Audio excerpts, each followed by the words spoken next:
Now, another are arithmetic operators. Obviously, as you already know that arithmetic operators are used to perform mathematical operations, that is plus, minus, multiplication, division, modulus.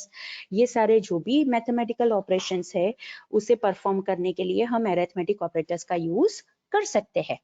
Over here मैंने syntax लिखी है and it is similar to the syntax के जो आप already C++ language के अंदर use कर चुके हो, right? That is expression 1 equal to expression another expression, then we will write the operator and there will be another expression, right? मतलब expression is equal to expression 1 operator expression 2, that is the syntax. यहाँ पे मैंने example लिखा है that x is equal to y plus z. This is the example कि किस हिसाब से हम plus operator का use कर सकते हैं, which is the arithmetic operator, और कैसे हम उसका use करके हम mathematical operations perform कर सकते हैं.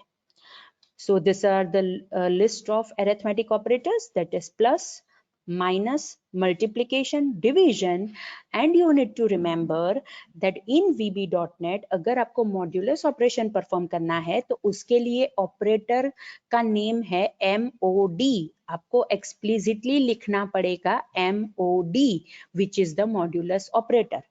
वहां पे कोई भी specific symbol नहीं है, right? So ये आपको यहाँ पे याद रखना पड़ेगा. So these are arithmetic operators. All right. Now there are some assignments operators also.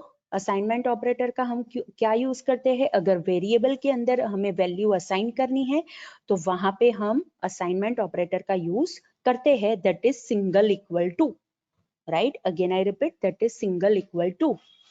लेकिन हम यही असाइनमेंट ऑपरेटर को ऑपरेशन परफॉर्म करने के लिए, दैट इज मैथमेटिकल ऑपरेशन परफॉर्म करने के लिए भी उसे मॉडिफाई कर सकते हैं.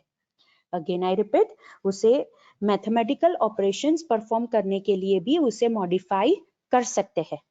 So first of all let's see that what is the syntax of assignment operator. अगर हमें असाइनमेंट ऑपरेटर यूज करना है विद इन अवर स्टेटमेंट तो उसकी सिंटैक्स क्या है?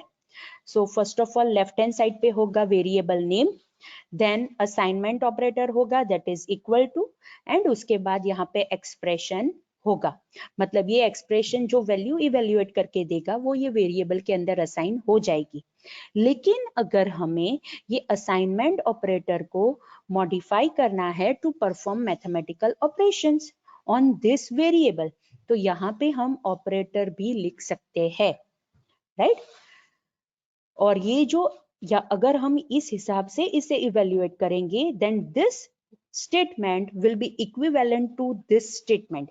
अगर मैं लिखती हूँ variable name operator equal to expression, then this is equivalent to this statement, that is variable name equal to variable name operator expression, right? Example देखते हैं तो आपको अच्छी तरह से समझ में आ जाएगा. Let's see the example. See over here, मैंने यहाँ पे एक वेरिएबल डिफाइन किया which is num variable and it is of integer data type. After that मैंने वहां पे नम को 0 से पहले असाइन कर दिया, that is num is equal to 0. Now ये जो नम है ये तो सिंपल असाइनमेंट ऑपरेटर है. इसका मीनिंग क्या होता है कि ये जो 0 है वो नम वेरिएबल के अंदर असाइन हो जाएगा. अब मुझे यही असाइनमेंट ऑपरेटर को मॉडिफाई करना है टू परफॉर्म मैथमेटिकल ऑपरेशन. तो मैं क्या यूज कर सकती हूँ, that is num plus equal to 500. अब ये नम प्लस इक्वल टू 500 का मीनिंग क्या होगा? That is num is equal to num plus 500. इसका मीनिंग ये होगा. तो नम के अंदर बाय डिफॉल्ट हमने कौन सी वैल्यू असाइन की है? 0. सो 0 प्लस 500. सो ये स्टेटमेंट जब भी एग्जीक्यूट होगा उसके बाद नम के अंदर वैल्यू आ जाएगी 500, राइट? उसके बाद ये स्टेटमेंट एग्जीक्यूट होगा, that is num minus equal to 50. इसका मीनिंग क्या होता है? That is num is equal to num minus 50. अब नम के अंदर अभी क्या है? 500. 500 माइनस 50 करेंगे तो अब ये नम के अंदर वैल्यू आ जाएगी 450, राइट? ओके. आफ्टर दैट ये स्टेटमेंट एग्जीक्यूट होगा, that is num multiply equal to 2. So इसका मीनिंग क्या होगा? That is num is equal to num multiply by 2। num के अंदर वैल्यू क्या है? 450 है। अगर हम उसे 2 से मल्टीप्लाई करेंगे so it will give me 900। तो अब num के अंदर वैल्यू क्या आ जाएगी? 900। And the last statement is num divide equal to 50। मतलब इसका मीनिंग क्या होगा? num is equal to num divide by 50।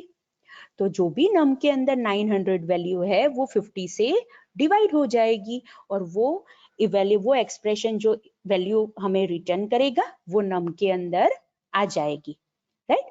So this is the way कि हम असाइनमेंट ऑपरेटर को कैसे मॉडिफाई कर सकते हैं और उसका यूज करके हम मैथमेटिकल ऑपरेशन परफॉर्म करके उसकी जो रिजल्टेंट वैल्यू है वो भी वेरिएबल के अंदर हम असाइन कर सकते हैं, right? Alright, now another operators are relational operators.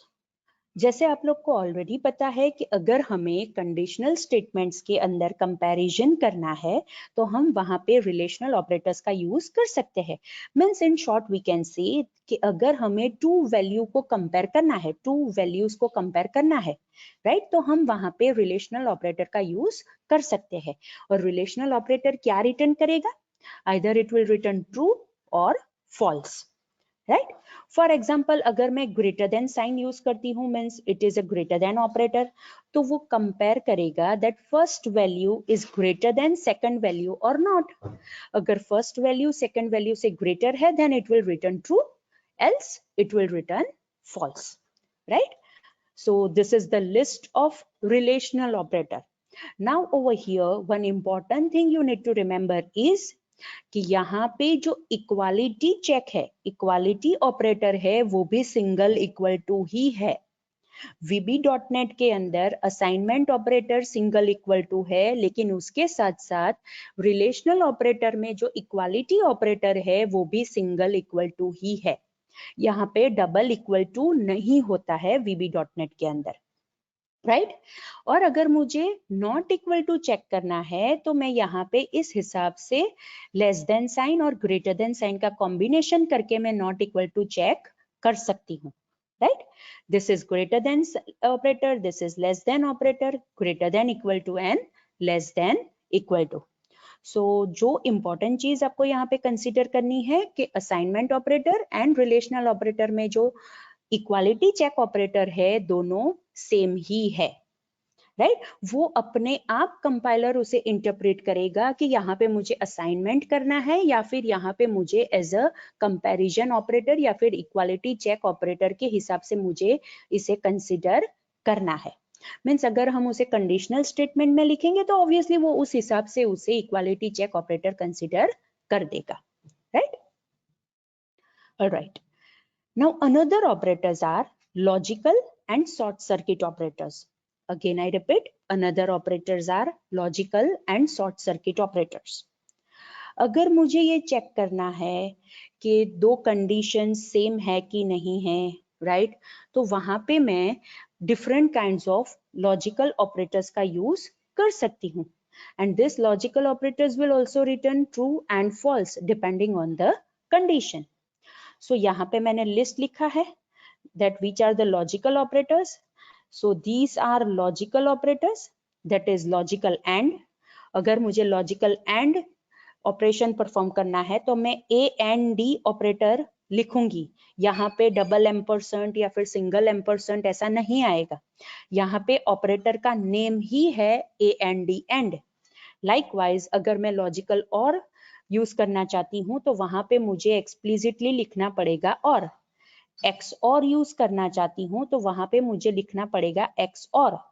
Not operator use करना चाहती हूँ तो वहां पे भी मुझे लिखना पड़ेगा NOT not. So these are the name of operators के जो आपको कंसिडर करने हैं। But along with that VB.NET के अंदर शॉर्ट सर्किट ऑपरेटर भी प्रेजेंट है, that is short circuit and short circuit or। these are the two short circuit operators। और अगर मुझे ये शॉर्ट सर्किट ऑपरेटर्स को कंडीशनल स्टेटमेंट के अंदर यूज करना है तो वहां पे मुझे लिखना पड़ेगा and also, that is for short circuit and for short circuit or I have to write or else। These two are also the operator, और इसे यूज करने के लिए आपको ऐसे वर्ड्स ही लिखने पड़ेंगे VB.NET के अंदर, राइट? ओके, नाउ एंड और XOR नॉट, ये 4 ऑपरेटर्स तो आपको पता है. लेट्स सी कि ये शॉर्ट सर्किट ऑपरेटर का मीनिंग क्या होता है, right? Now what is and also? And also operator का मीनिंग ये होता है कि अगर हम ये ऑपरेटर यूज करेंगे तो वो फर्स्ट जो ऑपरेंड है वो चेक करेगा. अगर वो फॉल्स है तो वो सेकंड कंडीशन टेस्ट ही नहीं करेगा, दैट इज सेकंड ऑपरेंड वो टेस्ट ही नहीं करेगा, right? That is the meaning of and also. Again I repeat, अगर फर्स्ट कंडीशन फॉल्स है, राइट, तो वो सेकेंड कंडीशन को टेस्ट करने ही नहीं जाएगा. That is short circuit operator. और एल्स का मीनिंग ये होता है कि अगर फर्स्ट कंडीशन ट्रू हो जाती है तो सेकंड कंडीशन चेक करने की जरूरत नहीं पड़ेगी, तो वो सेकंड कंडीशन चेक नहीं करेगा, right? So this is the meaning of और एल्स. फॉर एग्जाम्पल, अगर मैं इस हिसाब से कंडीशन लिखती हूं, that is if x is equal to 10 and also y is equal to 5, right? अब क्या होगा कि पहले ये कंडीशन चेक होगी. अगर ये कंडीशन ट्रू है तो ही ये सेकंड कंडीशन चेक करने जाएगा, बिकॉज मैंने यहाँ पे ऑपरेटर यूज किया है एंड ऑल्सो, राइट? लेकिन अगर ये फर्स्ट कंडीशन ही यहाँ पे फॉल्स हो जाती है तो ऑब्वियसली एंड ऑपरेटर का, सिंपल एंड ऑपरेटर का मीनिंग ये होता है कि दोनों कंडीशन को ट्रू होना है, राइट?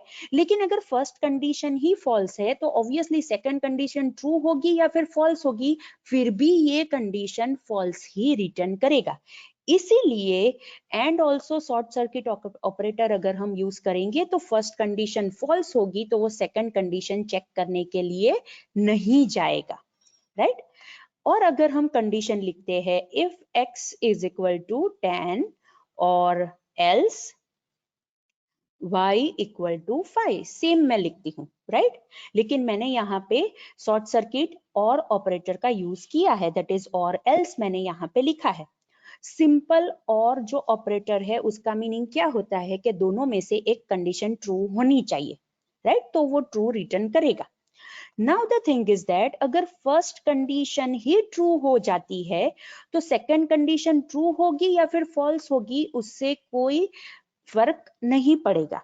दैट्स वाई अगर फर्स्ट कंडीशन ट्रू है तो वो सेकंड कंडीशन चेक करने नहीं जाएगा, right? This is the meaning of short circuit operator and also and or else, right? Okay. Now यहाँ पे स्टूडेंट्स जो भी ऑपरेटर्स VB.NET सपोर्ट करते हैं वो यहाँ पे कंप्लीट होते हैं, राइट?